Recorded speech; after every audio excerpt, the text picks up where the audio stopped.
You didn't arrive here because you wanted to. You arrived because you were called, not by me but by a part of you that has already awakened and demands that the rest of you follow. I speak, but it is your consciousness that responds. Nothing in this visible world happens by chance. Nothing appears before its time. Nothing crosses your path unless it aligns with the state you have already begun to assume internally. This video is not an external message. It is a mirror you have placed before yourself. And now here at this exact moment, I tell you, the cycle has closed. I see when a cycle ends. I see when a person's consciousness begins to tire of repetitions, when what once seemed like destiny starts to lose its power, when life out there insists on showing that there is nothing left in that old state to offer you. You feel this, even if you don't admit it. You feel the weight of what no longer serves you. You feel the emptying of old stories. You feel that there is something within you that can no longer continue living as before. This is not failure. It is a calling. It is transition. It is opening. You stand before a door that doesn't open with force but with consciousness. And I know you've tried to change your life in every possible way, changing people, changing environments, changing routines, changing behaviors. But none of that sustained any change because you never changed your state. And everything that isn't born within dies outside. You were trapped in a circle, repeating the same sensations, the same fears, the same judgments, and calling it my life. But now, at this instant, you begin to realize that the circle was never a prison. It was a mirror. What was repeating wasn't the world. It was you. And when you understand this, when you finally accept that the visible is a shadow of the invisible, when you understand that life doesn't create states, it only reflects the ones you assume, then, and only then, the cycle closes. You arrived here because you are ready to abandon the illusion that something external controls your destiny. I am speaking to you like someone waking another from a deep sleep, because that is precisely what happened.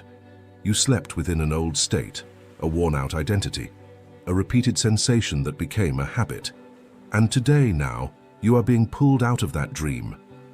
I don't speak to convince you. I speak to remind you. You were the one who decreed this encounter. You were the one who determined this moment. And if you are hearing me now, it is because the part of you that knows the truth has finally overcome the part that fears change. I tell you with authority, nothing you fear has real power. Nothing you desire is beyond your reach. Nothing you seek is waiting for time, luck, or circumstances. Everything is already prepared in the invisible, waiting for you to assume the corresponding state. And this moment, this exact moment, is the spiritual signature that you are ready for this. The old cycle has ended. The new one begins when you decide to remain in the end you choose. I didn't come to bring you hope. I came to bring you remembrance. Remember who you are. Remember the power you carry. Remember the law that governs all. Now breathe as one who has entered a new state, because you have. The first principle you need to understand is this: the end already exists, and everything you call the path is merely the bridge that appears to take you to what is already yours. I speak in the first person because I see with absolute clarity humanity's greatest illusion. People believe they need to construct every step, control every detail, understand every movement. But I tell you, life is not asking you to build anything. It is asking you to assume the end is a reality, not a possibility. It is already complete at the level of consciousness. And when you choose it, when you clothe yourself in it internally, when you rest in it with silent certainty, everything around you begins to move with absolute precision to make it visible. Not because the world has a will of its own, but because it is obedient to the state you maintain. I see people expending energy trying to force the world to adjust to their desires, trying to push circumstances, manipulate events, convince people, modify external conditions. All of this is useless effort. There is no true change outside of you. The only real change is in state, and everything you see out there is merely a consequence of that state. When you assume the end becomes the cause. And the cause doesn't have to fight, it simply is. What you call a process or path is nothing more than a sequence of facts that rearrange themselves to reflect the reality you have already accepted internally. You do not command the how, You merely order the result by the state you inhabit. If you assume, for example, the consciousness of someone prosperous, loved, healed, or chosen, the bridge of events begins immediately. This doesn't mean you will see grand signs. Sometimes the first movement is invisible. Sometimes the world seems not to move. Sometimes the opposite even appears to arise. But none of this is a problem. The bridge doesn't appear to please you, it appears to guide you. And if it is necessary to remove something, break something, distance someone, or close doors for the end to manifest, so it will be. You are not in control of the form, but you are in control of the cause. And the cause is the state you decide to assume. I tell you firmly, remain in the end. Do not visit the desired state for a few minutes and then return to the old state out of habit. You cannot harvest from the new while sowing in the old. To assume the end is to stay there, even when nothing confirms it. It is to rest, as God rested on the seventh day, not from exhaustion but from certainty. When the end is accepted as real within you, your entire life bends to it. People you've never met appear. Paths that didn't exist open. Opportunities that seem accidental appear before your eyes. They are not coincidences, they are responses. The world is not testing you, it is obeying. And when you finally understand this, when you live from the end and no longer from the means, when you decide that your state is unshakable, then the cycle of struggle ends. Nothing can resist the assumed end. This is how the law operates. This is how it has always operated. And this is how it will operate for you now, if you remain. The second principle I need you to absorb is to completely abandon appearances. Because as long as you treat the external world as true, you will remain its slave. I speak directly because I clearly see how most people live, reacting to what their eyes show them, as if that were the ultimate authority over their lives. But I say, nothing you see is a cause. Nothing you observe is an origin. Everything that manifests is merely the delayed trace of an old state you maintained. The error of people is to look at the effect and forget the internal cause. They see difficulty and shrink back, as if it held power. They see delay and despair, as if time commanded life. They see lack and believe it is real, when in truth it is only a reflection of a state that can be ended now, at this instant. Abandoning appearances is not ignorance, it is spiritual discipline. It is to look at what contradicts your desire and refuse to treat it as relevant. Because if you treat it as real, it strengthens. If you react, you feed it. If you comment, you confirm it. I say, appearance is the last echo of the old state. Nothing more. It has no power to survive if you do not sustain it with your attention. And I clearly see that many of you miss simple manifestations because, at the slightest sign of contradiction, you rush back to the old state, like someone abandoning a garden merely because they see a weed sprout. The weed is not the problem is forgetting that you are the gardener. When you abandon appearances, you become untouchable. Not because the world has changed, but because you have stopped kneeling before it.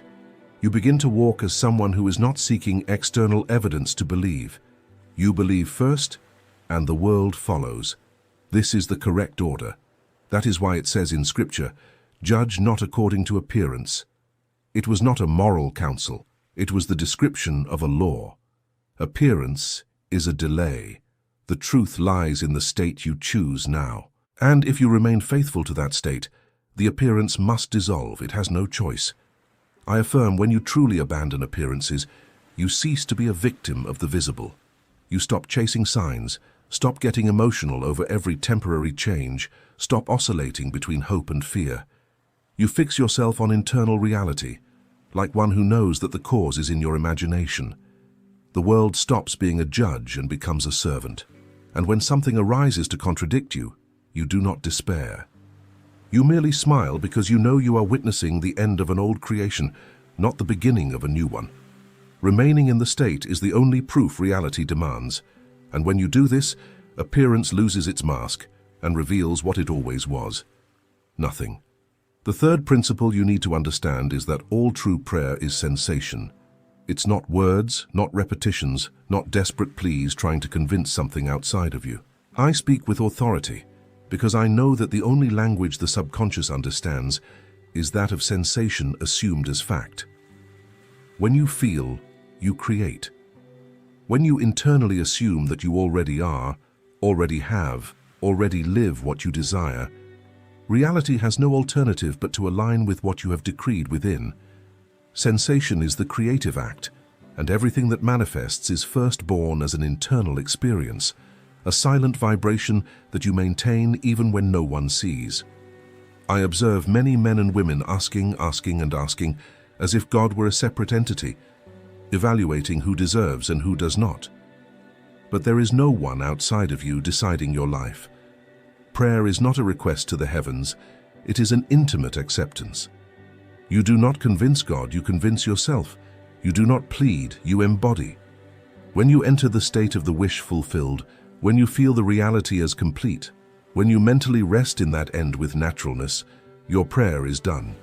And such a prayer is impossible to be denied, because there is no greater power in the universe than consciousness assuming a state with conviction. The problem is that many try to feel only with their minds. They try to imagine, but continue to perceive themselves as someone who desires, rather than someone who possesses. But desiring is the state of lack, and everything you feel as lacking continues to repeat itself because you are inhabiting the state of not yet. I say, prayer is to feel now what you would live if the desire were real. It is to internally put on the vibration of the final result. It is to walk, think, breathe, and react as someone who has already received. It is not theater, it is creation. It is not fantasy, it is law. This sensation, when sustained, molds the future with precision. It reorganizes circumstances, inspires people, alters paths, and breaks down invisible resistances. Nothing can prevent what you sensorially accept as true. The correct sensation is worth more than 1,000 words thrown to the wind. And I tell you something few understand. You are already living the sensations you planted in the past. Your current life is the harvest of the sensations you repeated, consciously or not. Now you have the opportunity to choose new seeds. And when you feel the end as an internal reality, you will also feel the inevitable transformation of your external life. This is how prayer operates. It is impossible for it to fail. The fourth principle I need you to understand is that you are always assuming some state, even when you believe you are creating nothing. Consciousness never remains neutral. It never pauses. It never rests. Every emotion, every reaction, every repeated thought, every silent expectation is a seed cast into the soil of your subconscious. What you live today is not an accident. It is a harvest. And even if you have not consciously assumed the state that generated your current reality, you have sustained it by habit, by carelessness, or by lack of vigilance. Life does not distinguish intention from distraction. It reflects the dominant state. I observe with clarity that most people live assuming states to which they pay no attention. When they are frustrated, they assume the state of failure. When they compare themselves, they assume the state of insufficiency. When they fear, they assume the state of loss, and they do this repeatedly. Without realizing, they are silently commanding their reality to obey the states they chose automatically. They think they are not creating because they are not desiring, but creation does not depend on desire. It depends on state. You create in enthusiasm as much as in weariness, in faith as much as in doubt, in courage as much as in fear. The law does not pause because you do. Therefore, I say, consciousness without discipline is chaos. You need to guard your states with the same attention a guardian watches the gates of a palace. Because if you do not decide the state you will inhabit, the world will decide for you, and the world always decides by the weakest, most repeated, or most emotionally charged state. But when you take control, when you deliberately choose the state you wish to maintain and refuse to abandon it, even if the world provokes you, even if circumstances scream otherwise, then you become the commander of creation. To assume consciously is to refuse to be shaped by yesterday. It is to not allow mood, others' opinions, current results, or environment to dictate your identity. It is to declare, internally and silently, I am this, and to remain even when appearance tries to pull you back to the old. Your state is the decree. Your persistence is the proof. Your repetition is the signature. Life has no choice but to reflect what you consistently maintain. And when you understand this deeply, when you realize that you are always assuming, and that you can assume with intention and purpose, you cease to be a victim of your emotions and become their author. And in that moment, your entire reality begins to change. The fifth principle you need to accept is that everything is already complete in the invisible before it appears in the visible. There is no future creation. There is only revelation. I say this with the authority of one who sees the root behind the tree. What you desire is not being built little by little, as if God needed time or tools to form your reality. What you desire already exists as a complete state within your consciousness. Manifestation is not the birth of something that did not exist. It is merely the appearance on the screen of the world of what you have finally accepted as true within. When you understand this, despair ceases, because you realize that you are not waiting for something to come. You are merely allowing something to reveal itself. Most people suffer because they think they are trying to get something, as if life owed them. But I say you are not trying to get anything, you are trying to allow your own internal creation to become visible. Difficulty arises when you doubt, when you look at circumstances and say, "It's not happening." But it is impossible for it not to happen. Once the state is accepted, the invisible moves with absolute perfection to reveal what you decreed. The problem is not time, nor life, nor God. The only obstacle is your oscillation. You enter the desired state and in the next moment return to the old state because you saw no immediate signs. But the invisible doesn't need to give you signs. It needs you to persist. I see clearly when someone accepts the desire as an internal reality, even for an instant, the process is already complete. However, when that person doubts, they pull up the seed before it sprouts.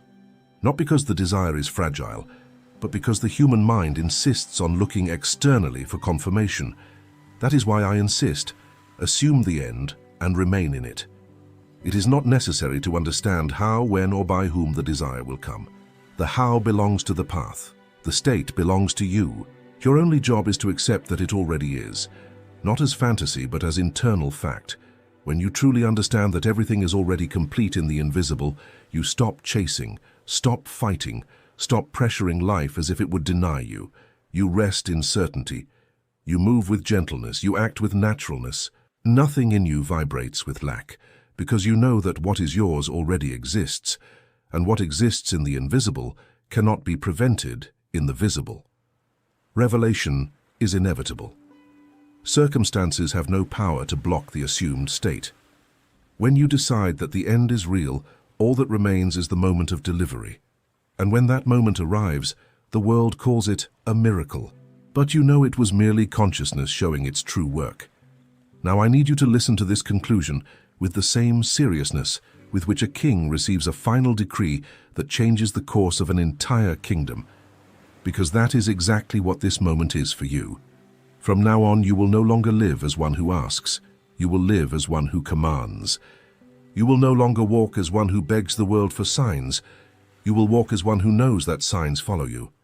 All the struggle you experienced was born from the belief that power was external, scattered in the hands of circumstances, people, time, destiny, luck. But I tell you, none of that ever had authority over your life. The only authority has always been the state you chose to inhabit, consciously or not. And today you choose consciously. The old cycle has closed. The repetition has ended. The version of you that reacted to the world, that allowed itself to be intimidated by appearances, that lived oscillating between faith and fear, between desire and doubt, between hope and despair, that version cannot return, because you cannot undo an awakening. Once you have seen the law operating, you can no longer pretend to be a victim. Once you have felt the power of imagination, you can no longer act as if you are helpless. Once you have understood that the end is the cause, you can no longer live trapped in the means. The consciousness you now carry is definitive. So I tell you, assume the state and remain in it. No matter what happens, no matter who says otherwise, no matter how much noise the world makes, remain. The sustained state overcomes everything. Reality has no choice. It does not negotiate, does not argue, does not resist. It obeys. When you assume, it fulfills. When you decree, it delivers. When you feel the end as a fact, it reveals. You are no longer asking for changes. You are commanding silently with the conviction of one who knows their inheritance. Stop begging. Stop waiting. Stop seeking validation. Live now as one who has already received what they desire. Think as one who already has. React as one who has already achieved. Rest as one who knows that revelation is inevitable. Life is your servant, not your master, and from this moment on it will obey the state you maintain. Go. Carry this certainty with you, and remember, everything already is. Everything is already complete. What you seek is within, and what is within cannot fail. Listen carefully. Today I am not speaking to you about a distant idea, nor a beautiful thought to calm the mind. What I bring to you is a decree, a key that can transform everything you touch, everything you are. This decree is condensed into a simple, direct, and unshakable mantra. I already have. Understand clearly, it is not an empty phrase to be repeated like someone singing without knowing the lyrics. It is not superstition. It is not childish magic. I already have is a creative declaration, a hammer that seals your reality in the invisible, for it to then materialize in the visible. Every time you affirm, I already have, you are closing the door of the beggar who asks, who implores, who waits, and you are opening the door of the heir who possesses, who knows, who dwells in certainty. This is the call of the law. The law never commands you to live as if you are going to receive. It demands that you live as one who has already received. The one who asks confirms absence. The one who declares possession already moves in abundance. When you say, I already have, it is not just a word. It is the posture of one who knows that the invisible is the cause and the visible merely the consequence. The world outside is always delayed in relation to the inner state. Appearances are shadows. What you assume as true within yourself, sooner or later, will appear on the outside. That is why this mantra is so powerful. It does not ask, it does not negotiate, it does not await signs, it decrees, it affirms. It commands the universe to bow before your silent conviction, and you need to hear this now. Life does not respond to those who plead, but to those who assume. I already have is the reminder that you are not a stranger asking for crumbs, but a creator rediscovering your inheritance. Every time you pronounce this mantra, you are not trying to convince the world. You are awakening within yourself the authority that already exists. Therefore, from this moment on, no longer say, one day I will have. Who knows? Maybe. Eliminate the distant future. Eliminate doubt disguised as hope. Declare, I already have. Health, I already have. Prosperity, I already have. Love, I already have. Freedom, I already have. This is the starting point of transformation. The mantra is not about waiting. It is about assuming.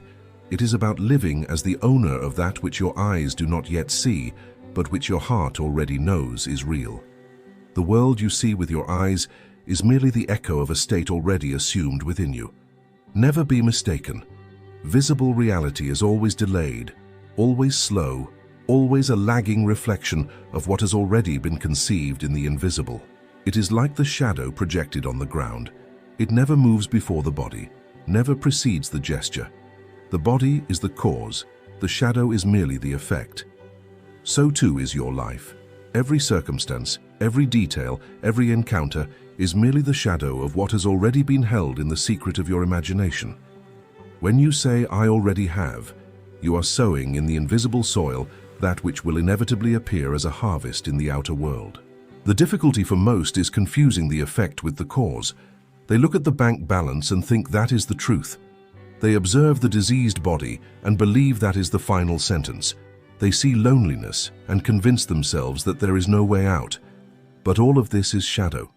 The true cause is the inner state. When you declare, I already have, you are planting a new root.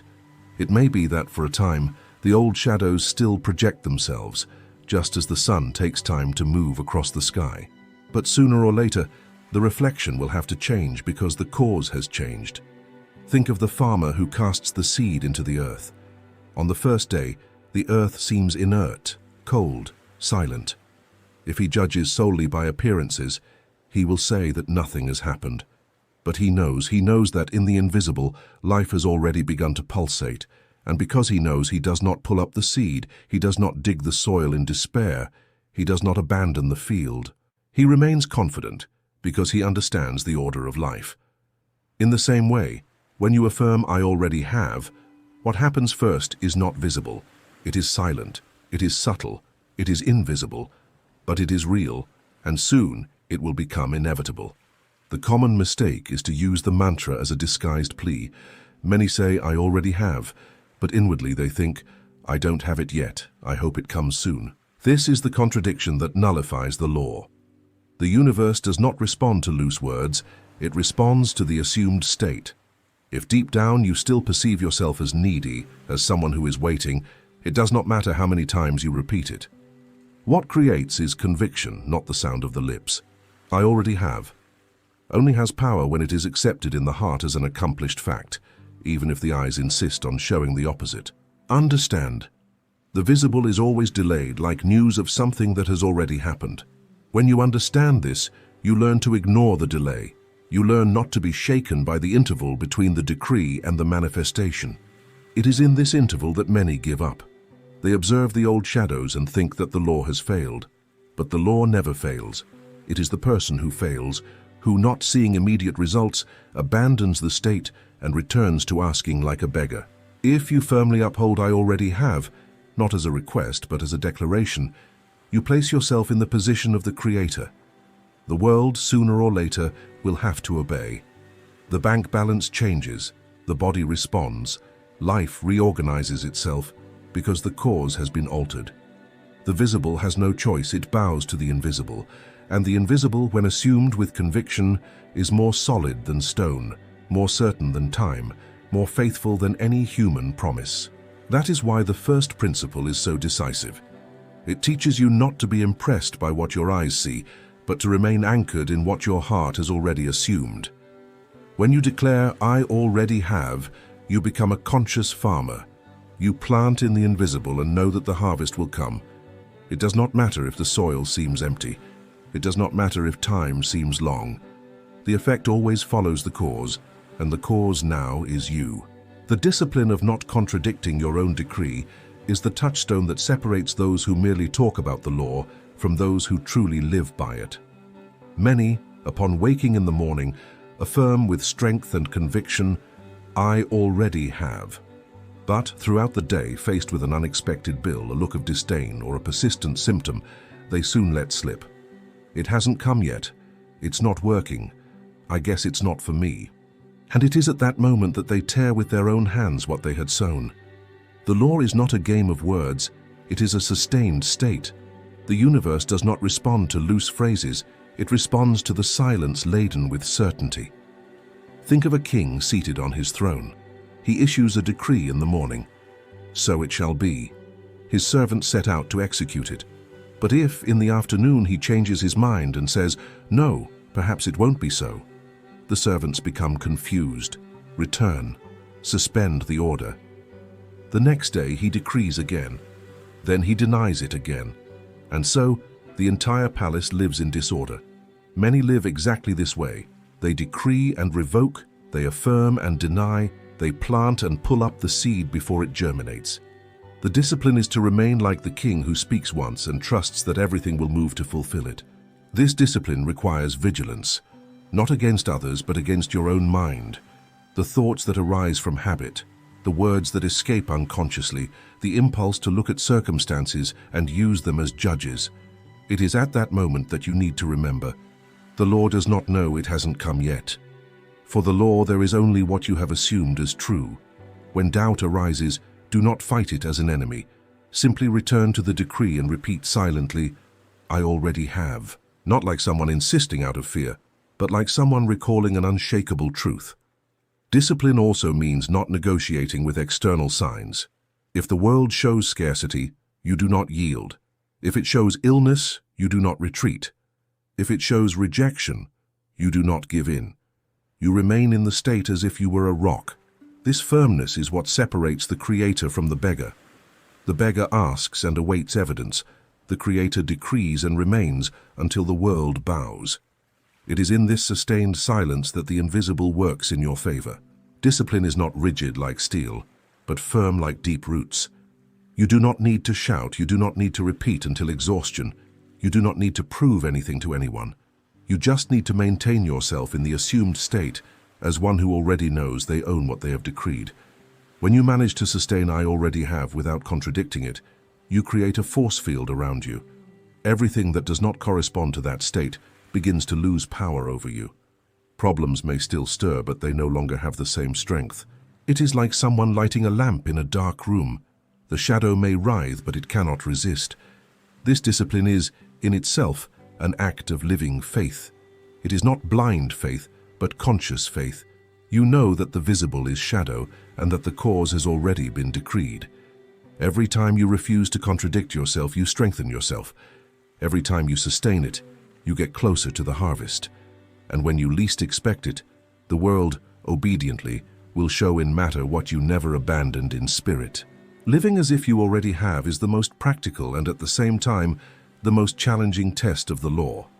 It is not enough to affirm "I already have" in silence and then walk through the day as someone needy, anxious, or desperate. If you say "I already have," you need to embody this in the way you speak, the way you walk, the way you react. This is where many stumble. They proclaim abundance, but behave like the poor. They proclaim health, but identify with illness. They proclaim love, but still live as rejected. The mantra cannot remain confined to the lips. It needs to become flesh in your gestures. It needs to translate into posture, gaze, presence. Imagine someone who desires wealth. He can repeat "I already have prosperity" 1,000 times, but if he continues to look at prices with fear, if he continues to talk about crisis, if he continues to surround himself with thoughts of scarcity, what he truly assumes is lack. It is like wearing a crown and at the same time crawling on the ground. The world obeys not just what you say, but what you are, what you vibrate, the state you sustain. The same happens with health. The body may be fragile, but if within yourself you already perceive yourself as healed, your posture changes, your breathing changes. Your faith reflects in the sparkle of your eyes. The sick person who refuses to inhabit the identity of illness has already planted the cause of healing. This living as if does not mean pretending or deceiving yourself. Pretense is empty, it is theater to impress others. What the law demands is not to pretend, but to inwardly assume the desired identity, and let that naturally overflow into your actions. You do not pretend to be healthy. You move as one who already is. You do not pretend to be loved. You treat yourself and see yourself as worthy of love. You do not pretend to be free. You act as one who already owns their own path. The key lies in naturalness. If you need to force it too much, if you need to struggle to appear, it is because you have not yet fully assumed it. When the identity is real, it expresses itself effortlessly. Look at a child who receives a new toy. She does not need to repeat, "I have it." Her spontaneous joy reveals that she has already taken possession of it. So it should be with "I already have." A certainty so natural that it becomes your second skin. And make no mistake, the world perceives it. People around you feel the difference. When you live as one who already possesses, your presence becomes magnetic. Your energy changes the atmosphere. The world treats you according to the state you assume. Spiritual beggars attract pity and contempt. Those who live as heirs attract respect and opportunity. Living as if you already have is the point where imagination becomes reality in motion. It is the place where faith ceases to be abstract and is embodied in daily attitudes. You do not wait to be, you already are. You do not wait to have, you already have. And because you already have, you walk upright, speak with authority, look at life without fear. It is in this living that the invisible and the visible meet, and reality without choice manifests the decree you have already decided to inhabit. Anticipated joy is the seal of the true Creator. Whoever truly understands the law does not wait to rejoice when they see the result. They rejoice because they have already decreed, already assumed, already possess in the invisible. The common person needs the harvest to smile. The Creator smiles because he knows the seed has already germinated, even if the earth outside appears dry. This is the difference between one who asks and one who commands. The beggar awaits proof. The Creator celebrates beforehand. When you affirm, "I already have," and let joy flood your heart, you are proving to yourself that you believe. This is not superficial optimism, but a certainty that vibrates and overflows. It is like someone who discovers hidden treasure and, even without showing it to anyone, can no longer contain the sparkle in their eyes. The gratitude that arises before the manifestation is a sign that you are already inhabiting the desired state. Many nullify their decrees because they remain heavy, tense, anxious, as if they still depend on the external result to feel secure. But this weight is the confession that they have not yet fully believed. The true practice is to choose lightness now. Choose to laugh before the visible victory. Choose to give thanks before the harvest. Choose to walk as one who already carries within them what they wish to see outside. Think of a pregnant mother. She does not yet have the baby in her arms, but her joy is uncontained. She organizes the room, buys clothes, talks about her child as if he were already present. For her, there is no doubt, no anxious waiting. There is only the celebration of the inevitable. Such should be the spirit of one who says, "I already have." They celebrate because they know that what they have assumed in the invisible is as real as the life growing silently in the womb. Anticipated joy is not just an emotional detail. It is the energy that paves the way for manifestation. A mind that rejoices creates space, vibrates in harmony with fullness, and repels doubt. A heart that fills with gratitude before seeing becomes fertile ground where nothing can prevent the harvest. One who remains sad, waiting for proof, stays in the state of lack. But one who rejoices has already transferred their consciousness to the state of possession, and this is what the external world will obey. That is why every time you repeat, "I already have," you should allow joy to envelop you. Not as an artificial effort, but as the natural reflection of one who has found their inheritance. Feel yourself now as the owner of the treasure, even if your eyes do not see it. Laugh silently. Give thanks in a low voice.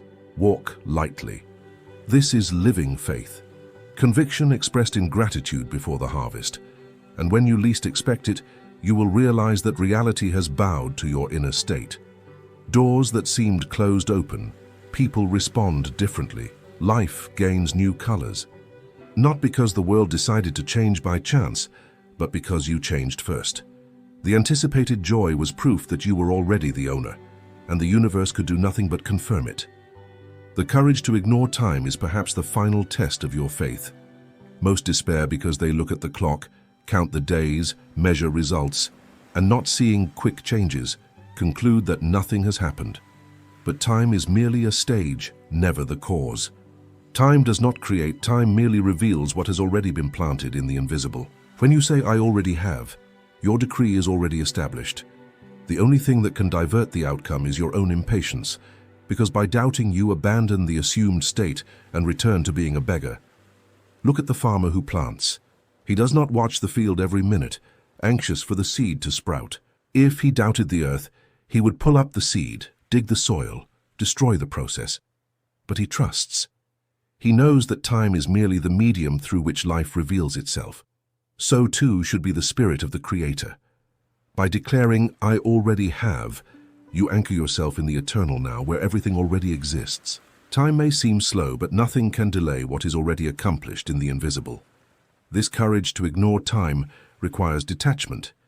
It means not comparing your journey with others, not measuring yourself by society's calendars, not despairing because the manifestation has not yet appeared. It means resting in the decree. The world may shout that it is too late, that your time has passed, that there is no more chance. But the law does not know human clocks. The law responds only to the assumed state.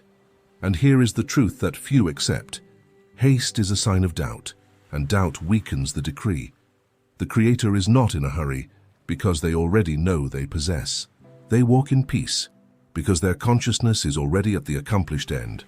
This is the courage needed to close your ears to time, ignore signs of delay, and remain as one who already has, even if your eyes do not confirm it. When you sustain this courage, you discover that time becomes an ally. Circumstances reorganize, the right people appear, doors align. Not because you chased after them, but because you refused to abandon the assumed state. Time ceases to be an enemy and becomes merely the stage on which your harvest flourishes. Therefore, do not let waiting steal your faith. Do not say, "One day I will have." Say now, firmly, "I already have." It does not matter if your eyes do not see. It does not matter if the days pass. The cause has already been planted and the effect is inevitable. Time decides nothing. Your conviction decides everything. And if you sustain this conviction, sooner or later, your entire life will have to bow to your decree. Now you know there is no greater force than the state you choose to assume. The world is not your enemy. Time is not your prison. Circumstances are not your sentence. All of this is merely a reflection, a shadow projected by what you silently hold within yourself. And if until today you have lived as a beggar, asking, waiting, pleading, today is the moment to end this cycle. The Creator does not ask, the Creator decrees. The Creator does not await signs, the Creator dwells in certainty. Repeat within yourself, not like one who implores, but like one who already possesses. I already have. Say this and feel the weight of lack dissolve. Say this and notice anxiety dissipating. Say this and see born within you the posture of one who already owns what they seek. Health, I already have. Prosperity, I already have. Love, I already have. Freedom, I already have. Do not live any longer as a stranger to your own inheritance. Walk as an heir. Breathe as an owner. Speak as one who already possesses. Sustain this decree until the world without choice bows and confirms what you already knew. Because the entire universe is a servant to the conviction you carry within. Therefore, from now on, no longer beg for external changes. Command in silence, with certainty, and see how reality bends before you. The most powerful mantra is not a future promise, it is eternal presence. I already have. And because you already have, sooner or later, everything around you will have to recognize it. Stop. It's not a request, it's an order. A force that doesn't come from outside, but from within. There's something in you that already knows there's no such thing as chance. The simple fact that this video crossed your path is a silent sign that the old cycle has ended. The universe doesn't waste energy. When it places a message before you, it's because your soul has finally opened to hear it. It's not the algorithm. It's not fate. It's you calling yourself back. Feel. There's something vibrating beneath your skin, like an ancient whisper you forgot to understand. That shiver isn't an ordinary emotion. It's your body reacting to the presence of the invisible. It's the touch of your own spirit saying, "Wake up." For a long time you've been asking for a sign, and the sign is this moment. Now. This exact second when you realize that there's no turning back. Everything that brought you here, the pains that seemed unfair, the weights that broke you, the people who left you, these weren't punishments. They were codes. Every loss, every silence, every void was the universe carving space within you for the new to be born. There's no mistake in anything you've experienced, only the perfect preparation for the moment when the memory awakens. Nothing happened against you. Everything happened for you. Listen to me. The world you see with your eyes is an illusion, a luminous projection of what you held in your mind and felt in your heart. You don't live in a solid world. You live within a fluid mirror that moves to the rhythm of your belief. Every gaze that judged you, every door that closed, every fear that paralyzed you, these were reflections of your own vibration. And that's why this moment is sacred, because now you begin to see the mechanism. Do you realize? Nothing out there has a will of its own. Everything that moves in your life is merely obeying what you emanate. The universe is the perfect servant of consciousness. It doesn't judge, doesn't question, doesn't doubt. It merely replicates. It reflects exactly what you assume to be true about yourself. If you see yourself as small, it shrinks you. If you see yourself as lost, it envelops you in fog. But if for an instant you see yourself as a creator, the cosmos itself bows before you. Therefore, don't think you're merely watching a video. This isn't entertainment. It's a mirror, a remembrance, a vibrational reconfiguration. Every word you hear now does not come from me. It comes from the part of you that already knows, but which had been silenced by haste, doubt, and pain. The universe isn't trying to alert you about something to come. It's merely telling you, the moment is now. Return, reclaim. Breathe. Feel the weight of old things dissolving. That slight chill isn't cold, it's energy moving. It's your true name being called within eternity. You weren't chosen by chance, you were remembered. And one who remembers who they are never sleeps again. Everything you perceive out there is merely a reflection of what you hold within. And until you understand this deeply, you will continue to interpret the world as something that happens to you, rather than something you are creating. Humanity's first mistake is believing that reality is an external force that needs to be controlled, when, in truth, it is a shadow projected by consciousness itself. The universe doesn't show what is true. It shows what you believe to be true. That's why two people can experience the same situation and see completely different worlds.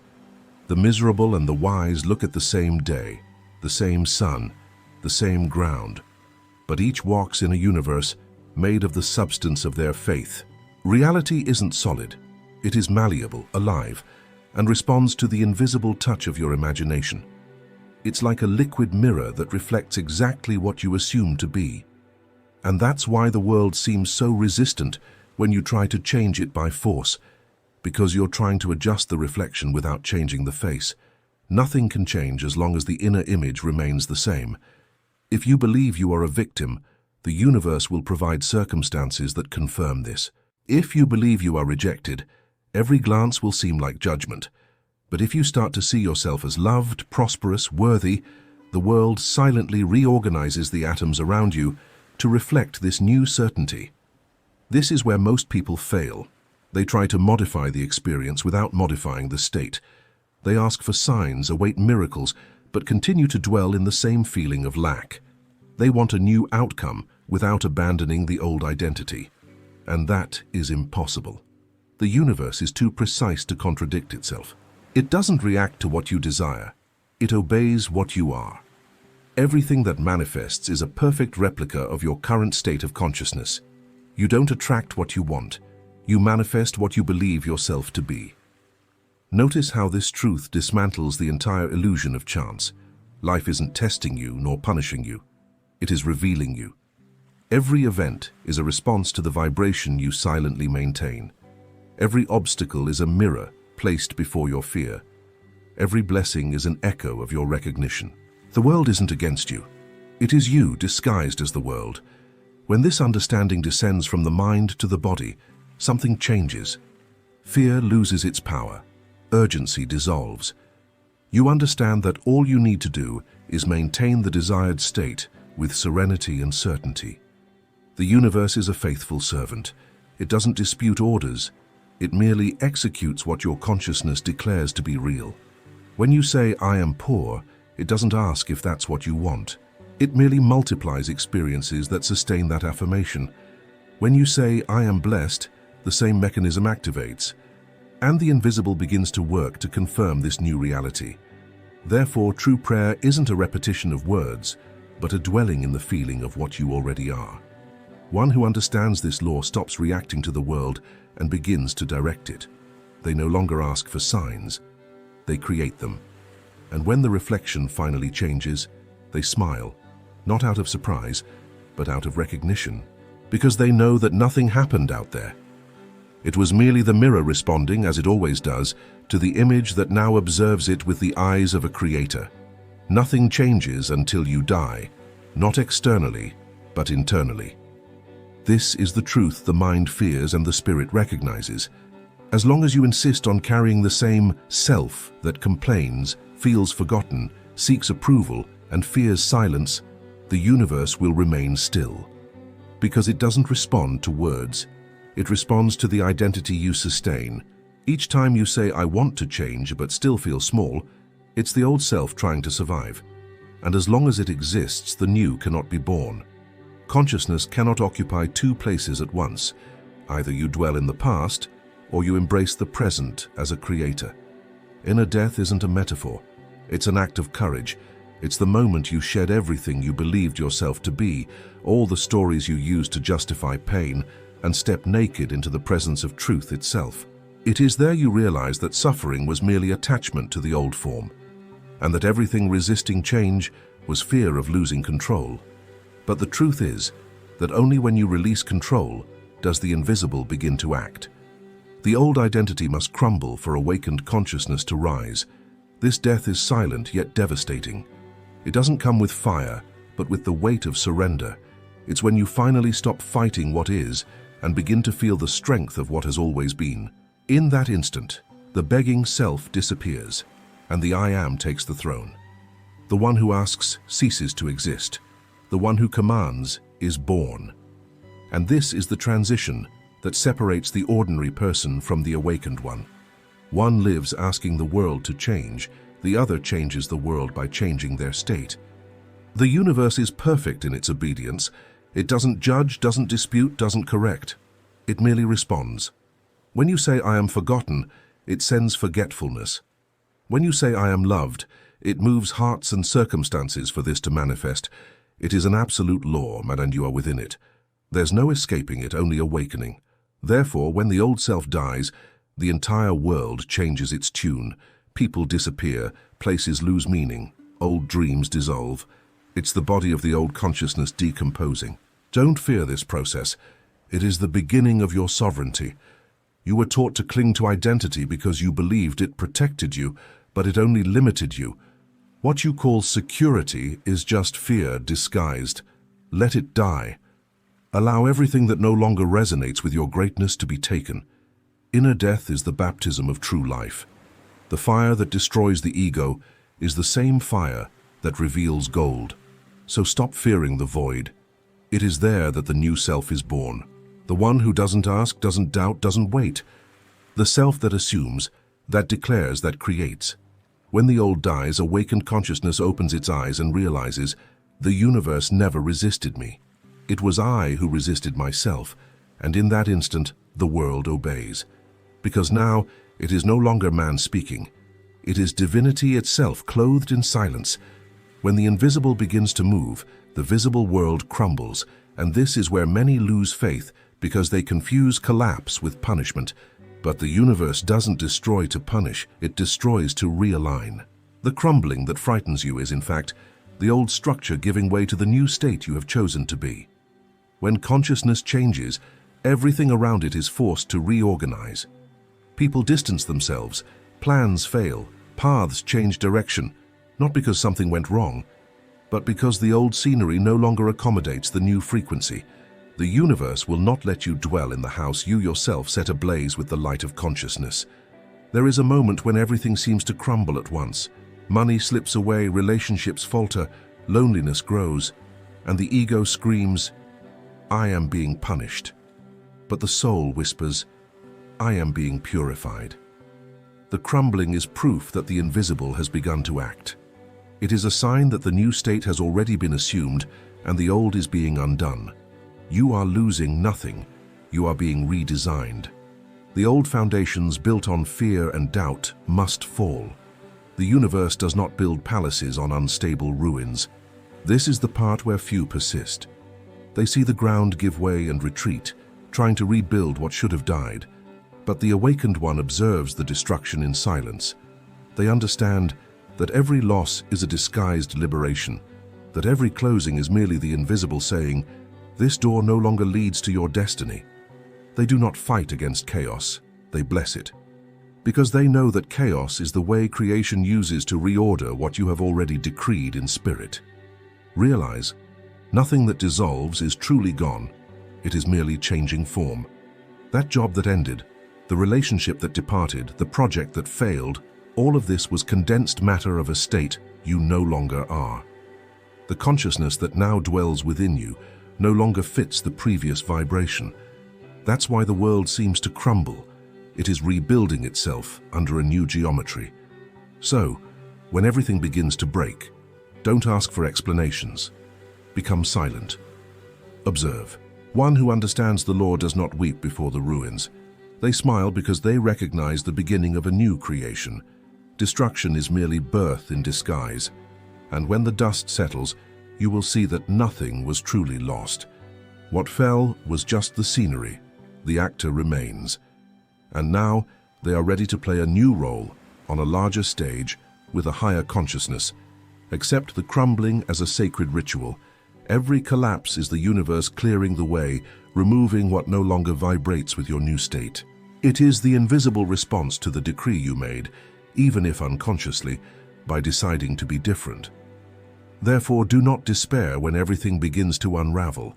Feel the sound of the collapse as music.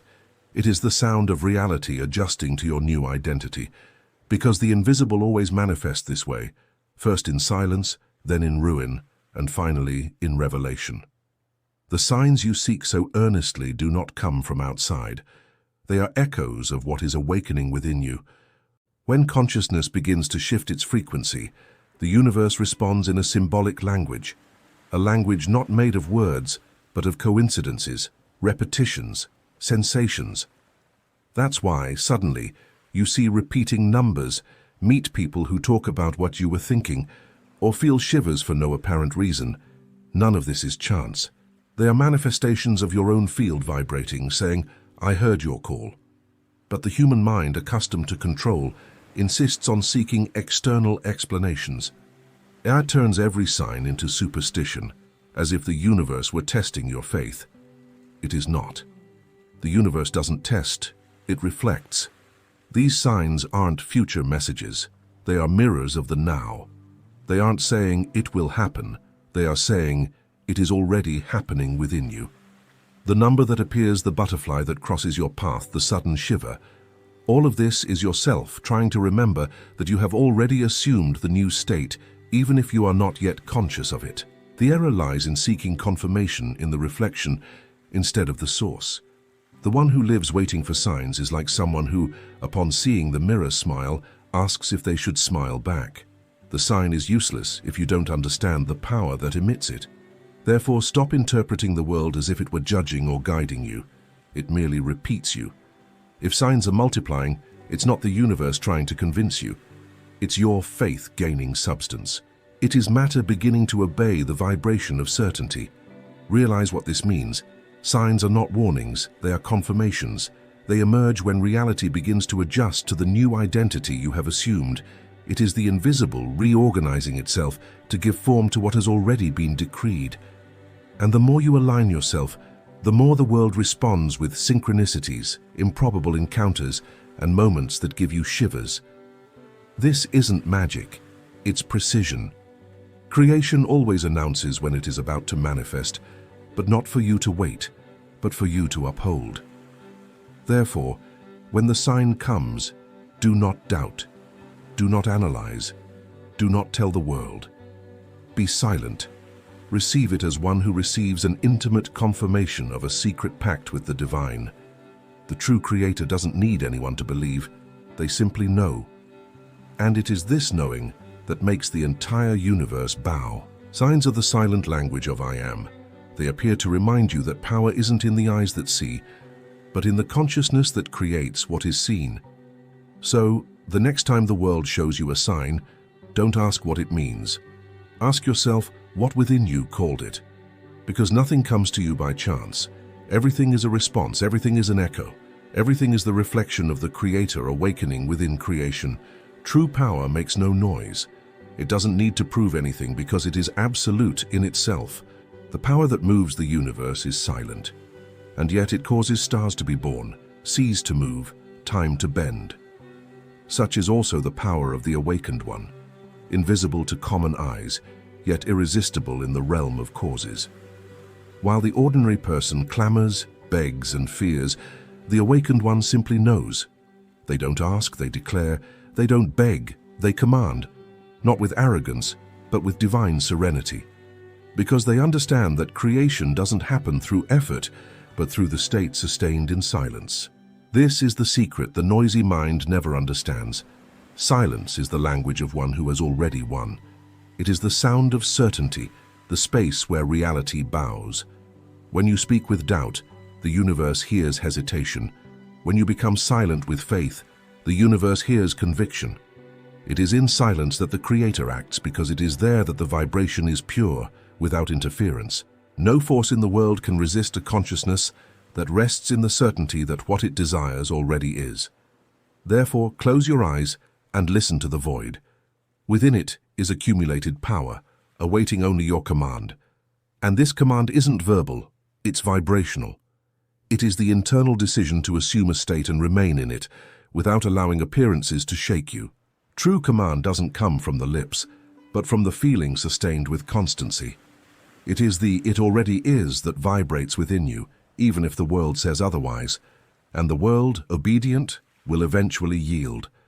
The awakened one knows that creation isn't reaction, it is revelation. They don't respond to what they see, they allow what is invisible to become visible. They understand that matter is slow, and that time is merely the distance between the decree and the manifestation. Therefore they don't force, they simply remain. While others exhaust themselves trying to push life, they withdraw and watch the invisible work in their favor. With each moment of conscious silence, they move mountains without even touching them. Real power is like the wind. No one sees it, but everyone feels its effects. It passes and changes everything without needing to announce itself. Such is the one who has understood the law. They live in the world, but are no longer of it. They become the immovable center within chaos. And when they speak, their words aren't mere sounds, they are decrees. Creation recognizes the authority in their voice because it comes from the same place where the universe was born. So, when fear tries to make you run, stop. When doubt tries to make you ask, become silent. And when the world seems to challenge you, just smile, because it is about to bend. True power is that of the consciousness that doesn't react, but merely assumes. One who understands this needs no physical strength, arguments, or luck. They merely sustain being, and being, as cause, transforms everything. Because the power that creates realities never shouts, it simply is. Now that you have heard, remain in silence for an instant. Feel the weight of the words passing through the air and touching something in you that cannot be explained, only recognized. This was not just a discourse, it was a mirror. Every phrase was a knock on the door of your own remembrance, because you didn't need to learn anything new, just to remember what you always knew. Everything you sought outside has always been within. The world you tried so hard to fix, change, control, it was never the problem. It was merely the reflection of what you believed yourself to be. And now something within you begins to understand. The power that moves reality isn't in the hands that act, but in the consciousness that assumes. From this moment on, stop asking for things to change. Stop supplicating for signs, for proofs, for answers. All of that belongs to the old self that no longer serves you. Instead, assume, declare in silence with the strength of one who knows, "I already am," and then remain. Let the universe reorganize itself around your certainty, because it has no choice. It is merely the echo of what you have decided to be. You are not the character in the plot, you are the author. You are not a piece on the board, you are the one who moves the pieces. And what you call destiny is merely the delayed reflection of what you have already decreed in spirit. Therefore, walk from now on with a new consciousness. Speak less, feel more. Observe the invisible working around you, not with anxiety, but with reverence. Because every movement, every coincidence, every silence is living proof that the universe is obeying your new state. The warning the universe brought you isn't a threat, it's a reminder. It is calling you back to the throne, sit on it, claim your place, and, in silence, let the world bow before the one who finally remembered how to be.